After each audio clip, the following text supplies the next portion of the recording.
como eu e você reagimos perante um problema. Problemas existem. Todos nós temos problemas. Temos problemas todos os dias, de todos os tipos, de todas as naturezas. Temos problemas financeiros, temos problemas, às vezes, sociais, temos problemas do trabalho para resolver, temos problemas de saúde, temos problemas de relacionamento, às vezes com um parente, com um amigo, com um colega, né? E a gente precisa resolver esses problemas. Mas como eu tenho olhado, como eu tenho reagido, né? Porque olhar é uma coisa que a gente faz com calma, como eu olho para um problema. Mas logo que o problema vem, eu tenho a minha reação. E qual tem sido a minha e a sua reação perante os problemas? Não é fácil a gente olhar um problema, ficar calmo, tranquilo, tá tudo certo, vai dar tudo certo. É normal que a gente fique com medo, é normal que a gente fique com receio, é normal que a gente tenha alguma coisa ali que deixa o nosso coração de forma desconfortável. É normal, afinal de contas, é um problema. Aquele problema pode ser grande demais, né? Eu posso enxergar ele grande demais. Essa situação, essa experiência é relatada, o povo de Deus passou e é relatada em Números 13 e 14. O povo de Deus ia entrar na Terra Prometida e aí resolve mandar 12 espias para olhar como é que estava a terra. Já comentei isso no vídeo anterior, né? Quais eram os pontos fortes, fracos, por onde entrava, por onde era mais fortificado, como é que era o fruto da terra, como é que era a população que lá vivia. E aí, quando o povo, os espias, né, os 12 espias voltaram, eles trouxeram o fruto da terra. A terra era muito boa, maravilhosa, mas o povo que tinha lá era um povo violento, era um povo bravo. E além disso, tinham gigantes. Números 13, versículo 33. Também vimos ali gigantes. Os filhos de Anak são descendentes de gigantes. E éramos, aos nossos próprios olhos, como gafanhotos, e assim também o éramos aos seus próprios olhos. Perante o problema, eu sou pequenininho, eu não tenho capacidade de atuar neste problema, eu não tenho capacidade de fazer nada, é isso que eles estão dizendo. Não adianta a gente tentar entrar na terra, a terra é prometida, mas não adianta tentar entrar, porque aquele povo é grande, forte, poderoso, violento e vai nos matar. Aos nossos olhos. Essa expressão me chama bastante atenção. Éramos aos nossos olhos. E como eu tenho visto os problemas? Como os problemas têm aparecido, têm sido mostrados aos meus olhos? Será que eu tenho visto com os meus olhos humanos? Ou será que eu tenho visto com os meus olhos, mas lembrando de Deus, né? Ou eu tenho visto da perspectiva de Deus sobre aqueles problemas? Infelizmente, no nosso dia a dia, muitas vezes a gente se perde nisso. A reação instintiva, instantânea, é perder o controle, é perder a calma, perder a tranquilidade e rapidamente se descontrolar. Dependendo da situação, acontece comigo, já aconteceu. Uma vez voltávamos de viagem à noite, numa estrada escura, e eu bati num buraco e a roda começou a pular, eu vou ter que parar, né? E a estrada quase não tinha acostamento, e estava um breu, e eu tinha dificuldade de dizer para o guincho onde é que eu estava, para ele me rebocar. O guincho demorou. Cada vez que passava um carro, passava 80, 90, 100 por hora, tirava um fino do nosso carro, e eu, só com aqueles pisca-alertas ligados lá, fiquei extremamente nervoso, estressado e preocupado. Minha esposa saiu do carro, tinha 2 filhos dentro do carro, duas crianças dentro do carro. Minha esposa saiu, orou comigo, me acalmou, me trouxe de volta à realidade, Deus mandou um caminhoneiro que parou junto conosco, aí já era um pisca-pisca lá em cima, né? Uma iluminação melhor, era crente, o camarada era crente. Deus mandou um anjo para ficar ali conosco, nos fazendo companhia, nos ajudando a ter um pouco mais de segurança naquele breu, naquela escuridão. A minha primeira reação, eu confesso que não foi a reação de acreditar em Deus, não. Foi uma reação de temor. Mas através daquela a situação, Deus me ensinou um pouquinho mais a aprender e confiar nele, né? E orar e entregar a ele a situação que nós temos em mãos. Lembro aqui de Neemias, né? Quando foi servir ao rei e ele estava triste porque Israel estava toda destruída e ele não podia servir ao rei com a cara triste, e o rei percebeu que ele não estava bem, né? E o rei, perguntou para ele o que era, e ele rapidamente orou a Deus, né? É aquela oração que a gente faz discretamente antes de começar a tratar o problema. Será que a gente tem reagido assim? Será que primeiro a gente tem colocado tudo nas mãos de Deus para depois a gente ver se realmente o problema é grande ou não, se realmente Deus pode ou não pode resolver o nosso problema? Será que eu tenho usado de pessimismo ou eu tenho usado de incredulidade? Ou será que eu tenho usado de fé e de obediência? Sabe? Muitas vezes a gente está fazendo uma atividade qualquer e a gente até tem dúvida se aquilo que eu estou fazendo é vontade de Deus ou não. Mas muitas vezes a gente está de fato fazendo a vontade de Deus e tem certeza que aquilo que a gente está fazendo é realmente a vontade de Deus. Se é realmente a vontade de Deus, não tem por que temer, não tem por que ter dúvida. Não tem. Deus irá atuar e irá nos guiar perante aquele problema e nos dará a melhor solução. Bom, essa é a lição número 11 da revista Palavra e Vida, edição número 72. A revista Palavra e Vida é editada pela Convenção Batista Fluminense. Está disponível para download no site batistasfluminense.org.br. Você pode acessar lá, clicar e baixar a versão em PDF dessa revista e acompanhar os estudos, né? Essa edição 72 tem por tema Liberdade, lições do Pentateuco para os nossos dias. Foi escrito pelo pastor Silvio César Cândido Torres. E a lição número 11, que vem tratando desta experiência dos 12 espias na terra de Canaã, tem por tema, a lição número 11 tem por tema, e éramos aos nossos olhos como gafanhotos, que é o finalzinho do versículo 33 do capítulo 13 de Números, né? Deus deu uma ordem, né? E aí por conta desta ordem não cumprida, né, da falta de fé do povo, a coisa degringolou. Mas vamos lá. O primeiro tópico fala aqui, ordem, falha e peregrinação. Números 13, de 1 a 3, conta a história do início dessa situação. 12 homens são enviados para espiar a terra de Canaã. Disse o Senhor a Moisés, envia homens que espiem a terra de Canaã, que eu hei de dar aos filhos de Israel. De cada tribo de seus pais enviareis um homem, sendo cada qual príncipe entre eles. Enviou Moisés do deserto de Parã, segundo o mandato do Senhor. Todos aqueles homens eram cabeças dos filhos de Israel. Não eram pessoas quaisquer, eram príncipes, principais, eram pessoas que estavam, digamos assim, num nível hierárquico, um nível de influência grande. Então, Moisés mandou pessoas que tinham ali uma certa influência nas suas tribos, né?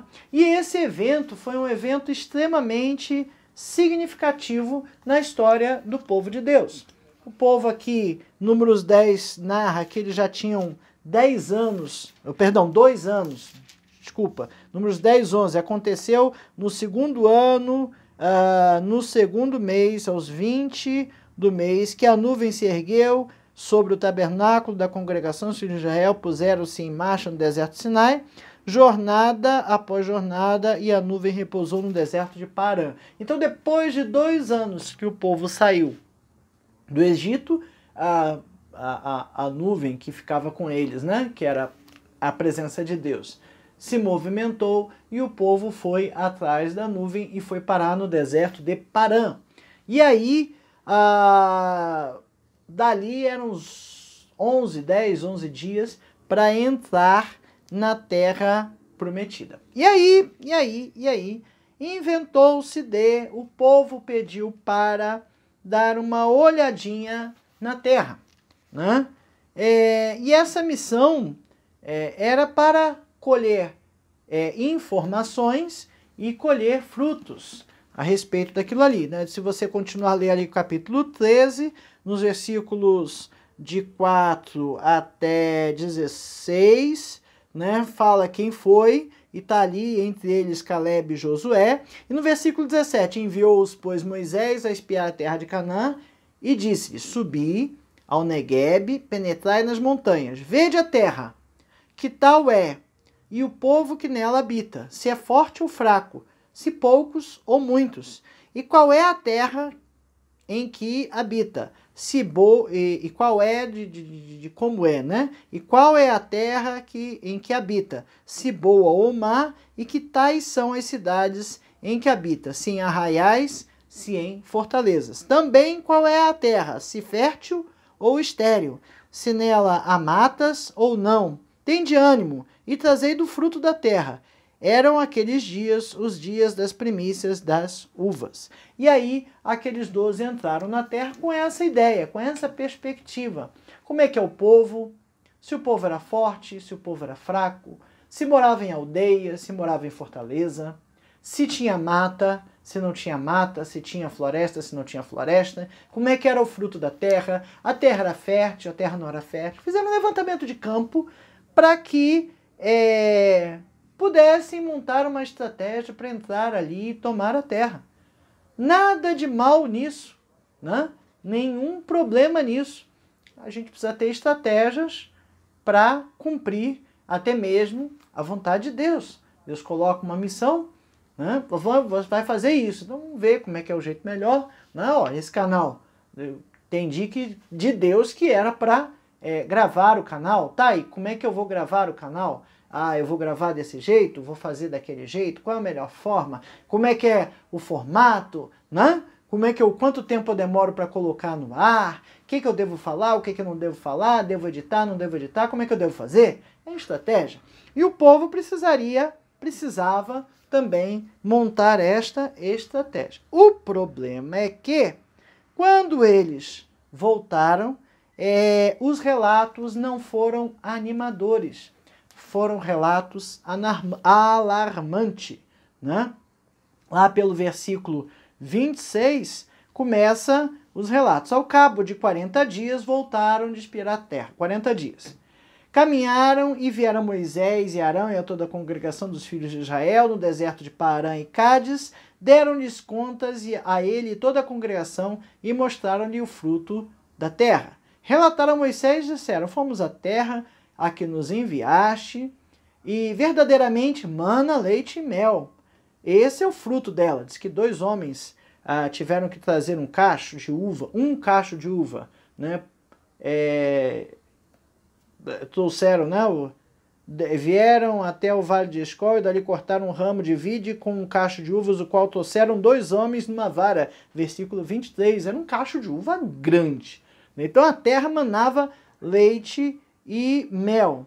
Versículo 28. O povo, porém, que habita nessa terra é poderoso, e as cidades muito fortes e fortificadas. Também vimos ali os filhos de Aná, que eram gigantes. Os amalequitas habitam na terra do Neguebe. Os heteus, os jebuseus, os amorreus habitam na montanha. Os cananeus habitam ao pé do mar e pela ribeira do Jordão.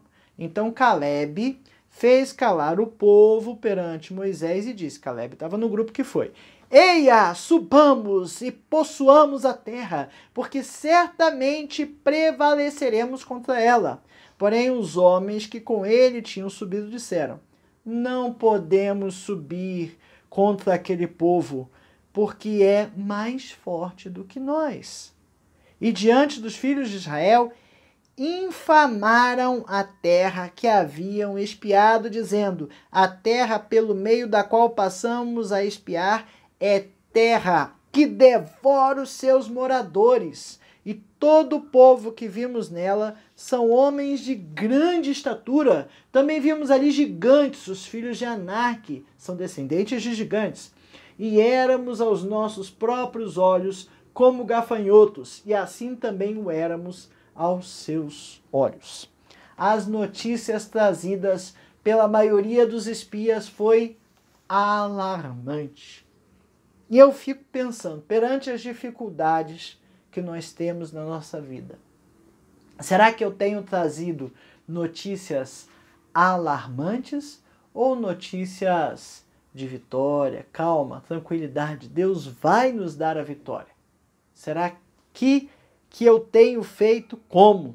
Né? Os espias atestaram de fato, que a terra era maravilhosa, que manava leite e mel, que não teria problema de comida, que era uma terra extremamente produtiva, mas que o povo era gigante, era violento, era bravo, que a terra devorava os seus habitantes, né? Eles, como inimigos, não poderiam subsistir, né? 10 dos 12 espias deram esse parecer. Não havia a menor possibilidade de entrar naquela terra. E aí, o sonho da terra prometida, da saída da escravidão, da terra que mana leite e mel, se tornou um sonho impossível, né? Frustrou todos os mundos, né? E, embora Números indique que a ordem partiu de Moisés, partiu de Deus, quando a gente pega a referência cruzada, sabe o que é referência cruzada, né? É o texto que está aqui, né? Tem uma referênciazinha. Então, esse texto de Números 13 tem uma referência a Deuteronômio 1, de 29 a 25. Quando tem essas referências, ou essas aqui no pé da letra, no pé da Bíblia, a gente às vezes vai olhar lá o que o outro texto diz. Quando eu vou em Deuteronômio 1, nos versículos 19 a 25, olha o que eu acho. Deuteronômio, lembrando, é um resumão de tudo que aconteceu no Pentateuco. E aí, 19 a 25 diz assim: então partimos de Horebe e caminhamos por todo aquele grande e terrível deserto que vistes, pelo caminho da região montanhosa dos amorreus, como o Senhor nosso Deus nos ordenara, e chegamos a Cades Barneia. Então eu vos disse: tendes chegado à região montanhosa dos amorreus que o Senhor nosso Deus nos dá. Eis que o Senhor teu Deus te colocou esta terra diante de ti. Sobe, possui-a como te falou o Senhor, Deus de teus pais. Não temas e não vos assuste. Então assim, Deus levou o povo até Cades Barneia e disse o quê? Pronto, agora pode entrar. Não foi Deus que no primeiro momento mandou ir lá. Deus mandou ir tomar a terra. Aí, no versículo 21... no 22, então todos vós vos chegastes a mim e dissestes: mandemos homens adiante de nós, para que nos espiem a terra e nos digam por que caminho devemos subir e a cidade que devemos ir. Isto me pareceu bem, de maneira que tomei dentre vós 12 homens, de cada tribo um homem, e foram-se, subiram a terra montanhosa, e espiando a terra, viram até o vale de Escol, e tomaram o fruto da terra nas mãos, e nolo trouxeram, e nos informaram, dizendo: esta terra é muitíssimo... Formaram, dizendo: essa terra é boa, que nos dá o Senhor, nosso Deus. Então, veja que, apesar de do livro de Números dizer que foi Deus que mandou, Deus aprovou aquela possibilidade de ir lá olhar a terra. Deus não reprovou essa ideia. É uma estratégia, né? E a gente precisa ter, como eu falei, estratégias para cumprir a ação de Deus. Se Deus manda eu fazer uma determinada coisa que eu não estou familiarizado, eu preciso estudar, eu preciso saber como chegar naquele problema, preciso saber como qual é a melhor forma de abordar o assunto. Quando temos um missionário que está vocacionado para ir para uma determinada terra, ele não simplesmente pega a mala e vai. Ele se prepara, ele estuda a cultura daquele lugar, estuda quais os problemas que ele vai encontrar, quais os problemas com aquela população, qual é a cultura daquela população, como ela vive, o que ela entende, o que ela acha, né? E aí ele se prepara com estratégias para que ele possa abordar aquele tema, falar de salvação, no meio daquele povo.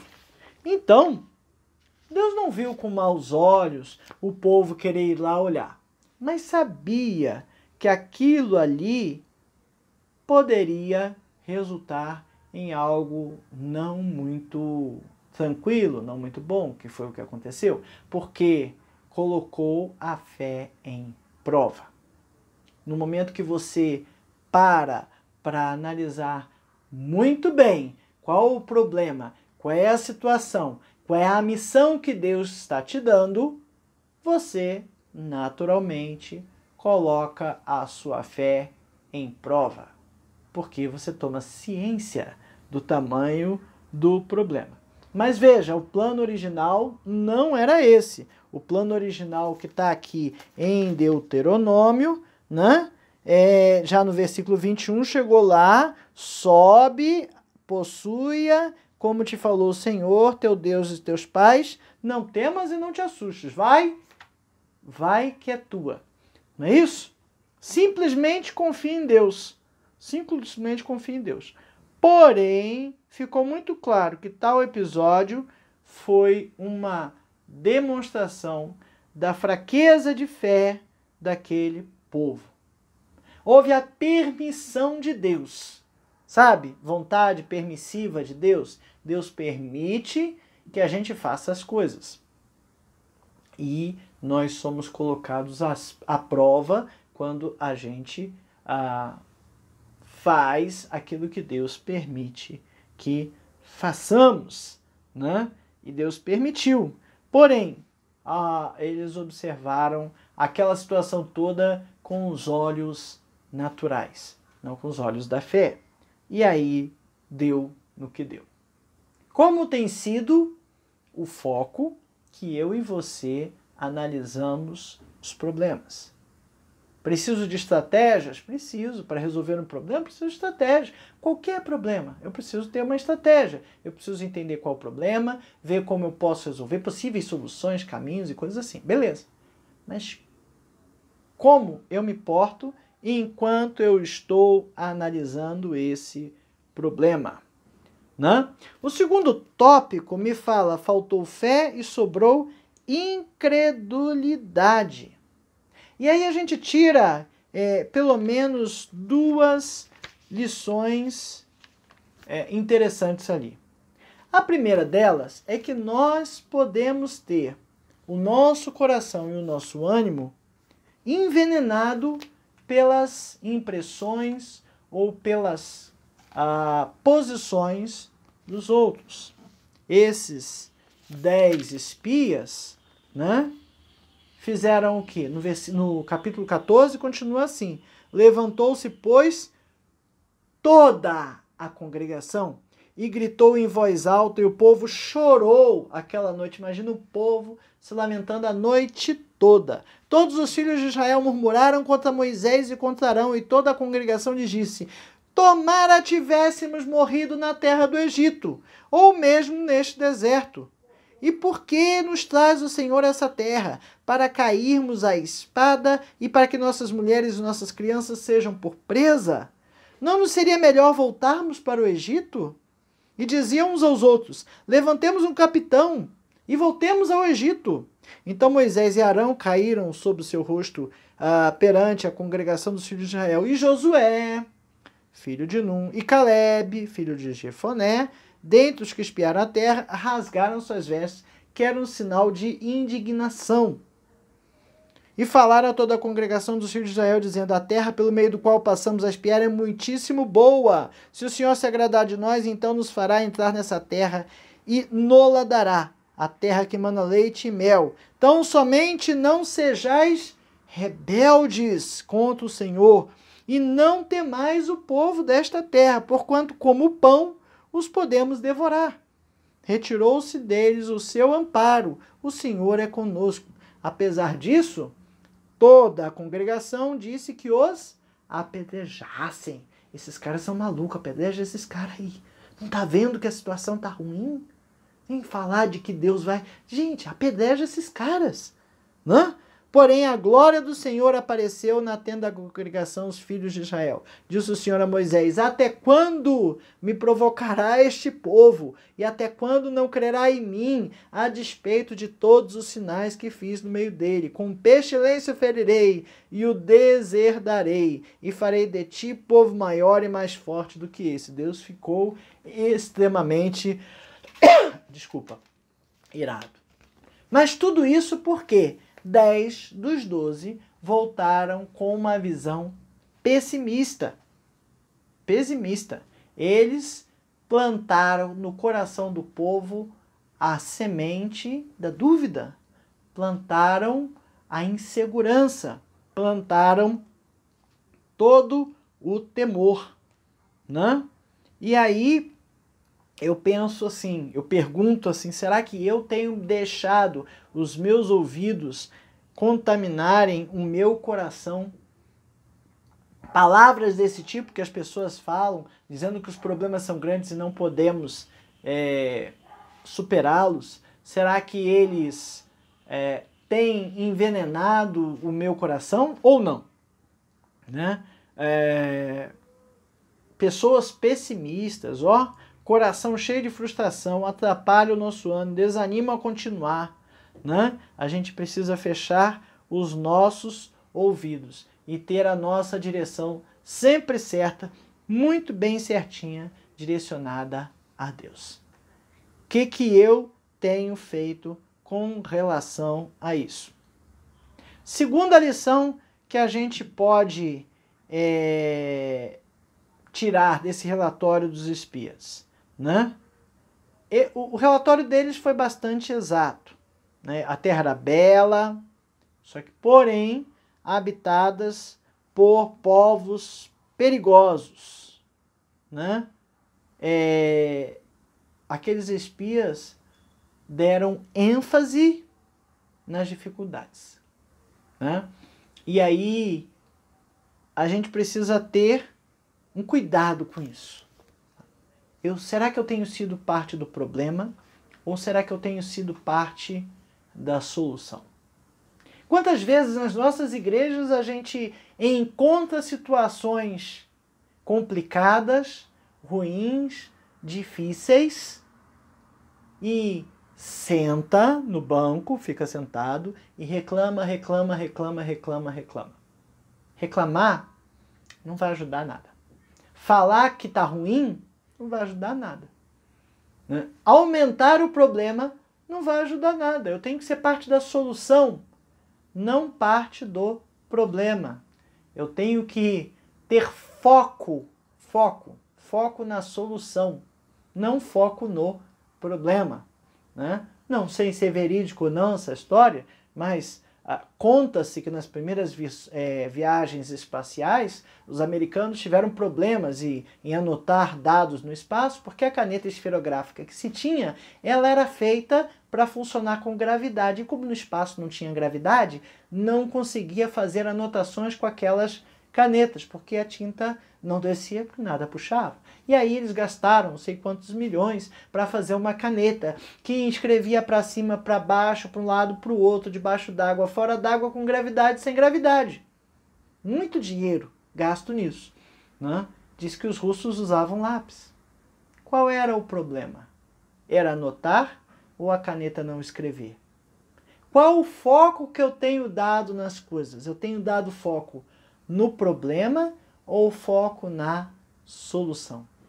Eu tenho sido parte do problema ou eu tenho sido parte da solução? Eu sou parte do problema quando nos meus comentários eu só crio mais confusão. Eu sou mais uma voz para reclamar e não sugerir nada. E não me dispor a trabalhar, não me dispor a fazer, não me dispor a ajudar. Quando eu faço isso, eu sou parte do problema. Agora, quando eu me disponho a ajudar, quando eu me disponho a orar, quando eu me disponho a buscar compreender qual é o problema, o que eu posso fazer para ajudar? Não posso fazer nada, então eu vou orar. Não é? Olha, eu conheço alguém que pode nos ajudar, vamos tentar ver se essa pessoa nos ajuda. Eu tento uma solução para o problema. E olha, nós somos mestres em sentar, né, e ficar sentadinho no nosso banco, lá, acomodado, reclamando de tudo que está ruim. De tudo que está ruim. Isso está ruim, aquilo está ruim, está muito quente, está muito frio, está muito claro, está muito escuro, né? O som está assim, o som está assado, e a gente tem o foco no problema e não na solução. Né? Temos que ter foco na vitória de Deus e não na grande dificuldade que vai ser para atingir aquela vitória. Sabe por quê? Dificuldade, todos os problemas têm, mas o nosso Deus é maior. E se o nosso Deus é maior, a gente precisa focar nele. Né? Essa ênfase nas dificuldades desanima as pessoas. Né? Desanima as pessoas. E se a gente tem, como diz o comentarista, a vitória garantida, né? A gente precisa trabalhar na esperança, precisa trabalhar na expectativa de que aquilo vai se resolver, né? E que a gente tem que compreender, né, que aquilo ali Deus vai resolver. Não podemos ter olhos pessimistas, temos que ter olhos otimistas. Não podemos olhar os problemas e valorizá-los, temos que valorizar a bênção que aquilo ali vai ser.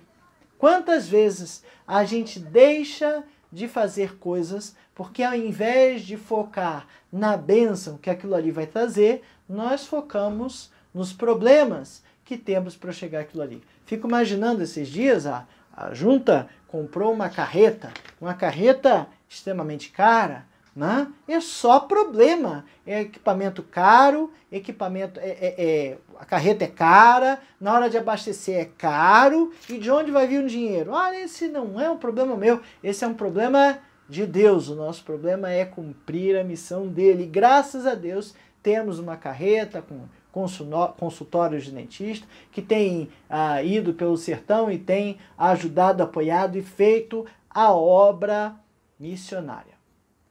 O relatório daqueles espias causou a incredulidade do povo, né? E o povo se rebelou. Eles não queriam saber de ir embora, não, né? Falou ali, dizendo, levantemos um capitão e voltemos para o Egito. Gente, eles estavam escravizados no Egito. Esqueceram. Estavam morrendo no Egito. Estavam apanhando no Egito. Estavam fazendo trabalhos forçados no Egito. E perante aquela situação, mesmo Deus tendo aberto o mar, mandado 10 pragas, uma coluna de fogo durante a noite para eles não morrerem congelados no deserto, uma nuvem durante o dia, 2 anos uma nuvem durante o dia, 2 anos com uma nuvem fazendo sombra para a congregação. É sério isso? E você ainda não acredita em Deus? Maná vindo do céu, água no deserto, e você ainda acha que Deus vai deixar você morrer? Misericórdia. Que Deus não nos deixe acontecer isso. Mas essa rebelião, né, fez com que Deus trouxesse um juízo grande. Até mesmo porque aqui no versículo 12 do capítulo 14, né, Deus falou que ia matar o povo todo, com pestilência o ferirei e o deserto darei, e o deserdarei, e farei de ti povo maior e mais forte do que este. Mas respondeu Moisés ao Senhor: os egípcios não somente ouviram que com a tua força fizeste subir este povo do meio deles, mas também o disseram aos moradores dessa terra. Ouviram que tu, ó Senhor, está no meio desse povo, que face a face, ó Senhor, lhes apareces.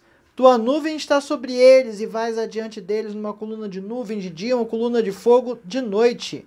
Se matares esse povo como a um só homem, as gentes, pois, que antes ouviram da tua fama, dirão: não podendo o Senhor fazer entrar este povo na terra que lhe prometeu com juramento, os matou no deserto.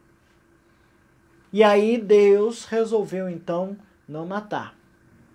Moisés, no 19, perdoa, pois, a iniquidade deste povo. Moisés, que líder, né?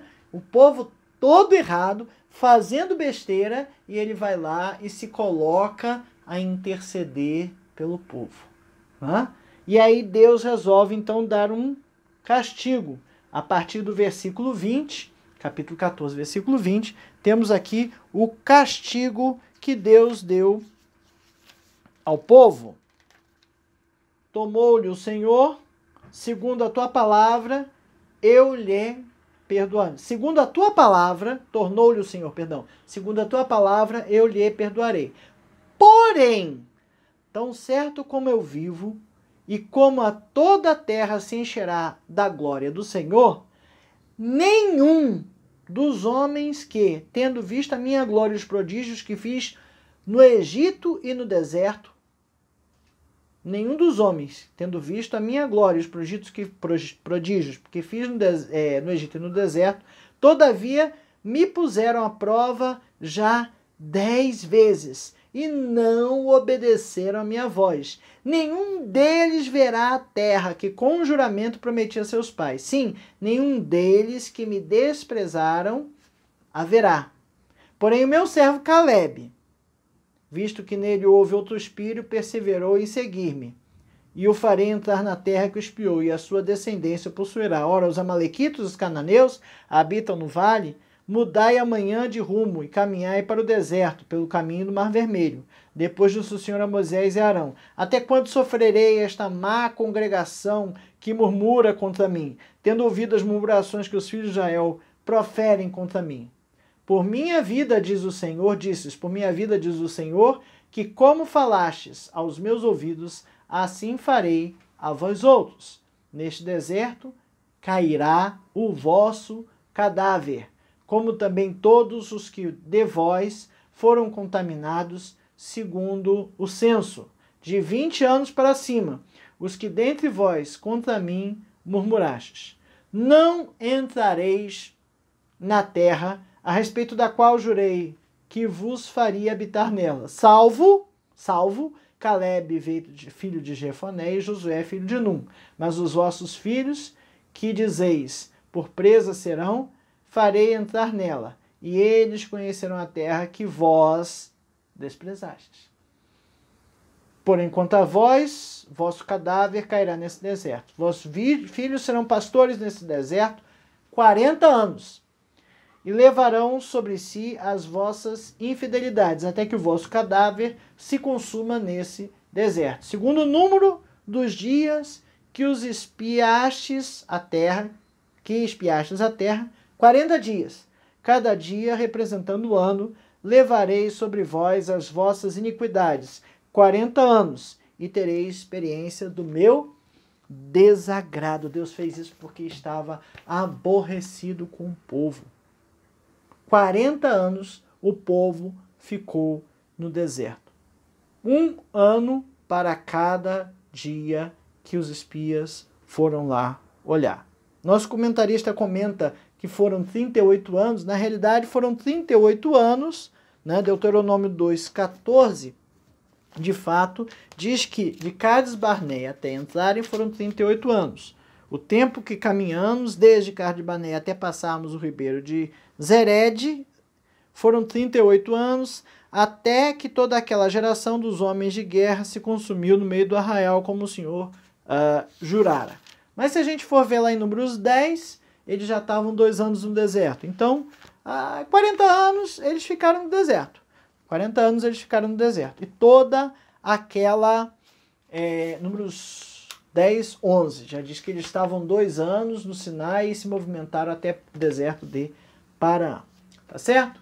Bom, o terceiro tópico aqui fala dos exemplos de fé que existiram no meio desta congregação. A gente já leu aqui que dentre os 12 espias, dois, Caleb e Josué, não desconfiaram, não perderam a crença, não perderam a fé em Deus. Caleb e Josué disseram, olha, a terra é ótima, aquele povo pode até ser bravo, mas nós vamos devorá-los como pães, né? Então, somente não sejais rebeldes contra o Senhor, versículo 9 do capítulo 14, o Senhor, e não temei o povo dessa terra, porquanto como pão os podemos devorar. Retirou-se deles o seu amparo, o Senhor é conosco, não os temais. Isso aqui era Caleb falando. Números 14, 8 e 9, né? Isso que eu estou lendo aqui, né? E Josué, filho de Num, versículo 6. E Caleb, filho de Jefoné, dentre os que espiaram a terra, rasgaram suas vestes e falaram a toda a congregação dos filhos de Israel, dizendo, a terra pelo meio do qual passamos a espiar é terra muitíssimo boa. Se o Senhor se agradar de nós, então nos fará entrar nessa terra e nola dará a terra que mana leite e mel. Será que eu tenho feito por onde Deus se agradar de mim? Será que eu tenho feito a vontade dele? Será que eu tenho cumprido a missão que ele me deu? Então somente não sejais rebeldes contra o Senhor, e não temais o povo dessa terra, porquanto como pão os podemos devorar. Retirou-se deles o seu amparo, o Senhor é conosco. Apesar disso, toda a congregação disse que os apedrejassem. E aí? Né? Esses dois foram premiados pela sua fé, pela sua perseverança, pela sua conduta perante os problemas. Tem aqui várias referências de que eles entraram na Terra Prometida. Números 14, 30 diz aqui, não entrareis na terra a respeito da qual jurei que vos faria habitar nela, salvo Caleb, filho de Jefoné, e Josué, filho de Num. Lá em Números 26, 64 a 65. Vamos lá, um pouquinho mais à frente. Números 26, versículos 64 e 65, fala de novo. Entre estes, porém, nenhum houve dos que foram contados por Moisés e pelo sacerdote Arão, quando levantaram o censo dos filhos de Israel no deserto do Sinai, primeiro censo. Porque o Senhor dissera que eles morreriam no deserto, e nenhum deles ficou, senão Caleb, filho de Jefoné, e Josué, filho de Num. Tem outra referência lá em Números 32, versículos 11 e 12. Veja que o quão importante era dizer que esses dois permaneceram. Certamente, os varões que subiram do Egito, de 20 anos para cima, não verão a terra que prometi com juramento a Abraão, a Isaque e a Jacó, porquanto não perseveraram a seguir-me.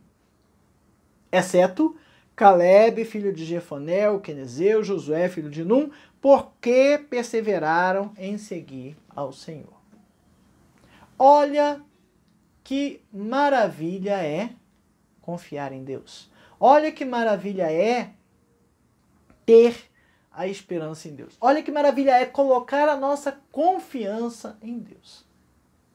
Veja, o povo poderia até temer, o povo poderia até ficar com medo. Quando a gente lê lá em Deuteronômio, antes que isso tudo acontecesse, Deus conhece a gente. Sabe como Deus conhece a gente? Olha aqui em Deuteronômio 1, né?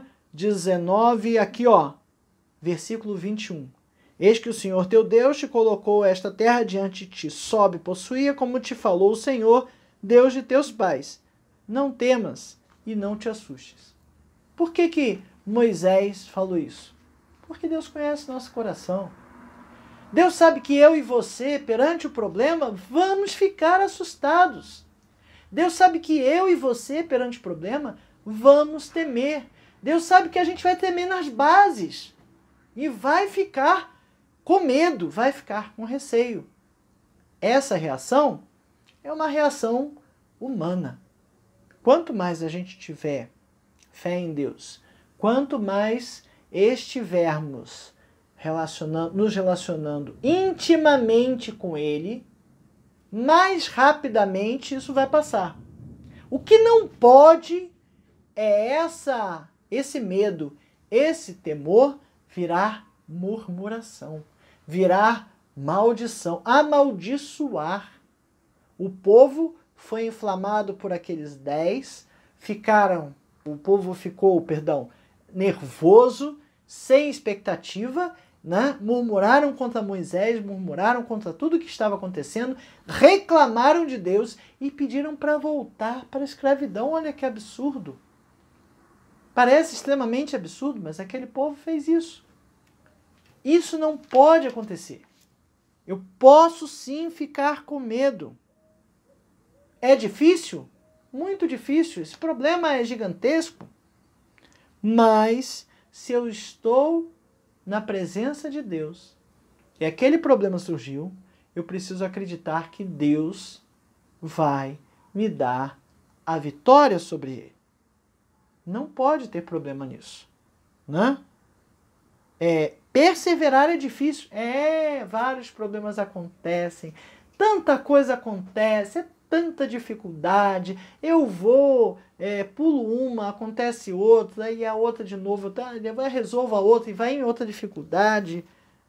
Mas se o projeto é de Deus, se a vontade dele é aquela, se eu estou no centro da vontade de Deus, não há o que temer, porque Deus vai me dar a vitória, né? Circunstâncias adversas, prognósticos difíceis de suplantar, isso a gente vai ter o tempo todo. Mas se Deus é por nós, quem será contra nós? Se Deus está nesse negócio, então não temos problema. Ah, mas não tem nada a ver com Deus, é do meu dia a dia, é um problema do meu serviço. Ore! Deus vai te dar sabedoria para resolver o problema da forma mais tranquila possível. Ah, mas é um problema econômico. O problema econômico é problema da nossa vida. Se é problema da nossa vida, Deus está nesse negócio. Nós precisamos pedir a Deus sabedoria para resolvermos os nossos problemas. Josué e Caleb enxergaram quão maravilhosa era a terra, a bênção que seria morar nela. Olha, um cacho de uva com 2 caras carregando. É um negócio assim impressionante, né? E é isso aí que Josué e Caleb viram. Tinha uma empreitada à frente? Tinha um trabalho a fazer? Tinha. Mas não tinha dúvidas, eles não tinham dúvidas de que Deus seria com eles. E eu? O que eu tenho feito? Será que eu tenho expressado a minha perfeita confiança em Deus? Ou eu tenho agido com incredulidade e pessimismo? Muitas vezes as campanhas vêm nas nossas igrejas para fazer coisas que parecem impossíveis. Né? Essa pessoa está doida, vou recolher tanto dinheiro assim, né? Mas não dá. Se o plano é de Deus, meu querido, vai dar. Vai dar. Para pensar e agir, Deus prometeu a Israel uma terra boa. E a terra era boa. Né? Infelizmente, o que era para ser uma confirmação da bênção, né? 2 anos no deserto, 11 dias de entrar na terra, pronto. Aquilo ali tudo resolveria, iam entrar no lugar muito mais agradável. Né? Foi uma prova, e a prova expôs a falta de fé do povo. E a falta de fé os levou para a derrota. Né? E perdendo, né? Sempre sairemos perdendo quando valorizamos nossa atenção nas coisas que Deus desvaloriza. Foco na solução, não é foco no problema. O foco dos espias estava no tamanho da população, na crueldade da população. O foco de Caleb e Josué estava na bênção que Deus queria dar a eles. Qual o meu foco?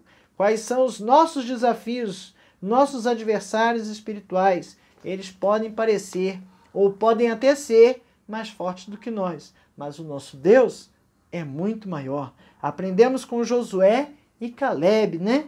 Não devemos desanimar. Obstáculos apresentam?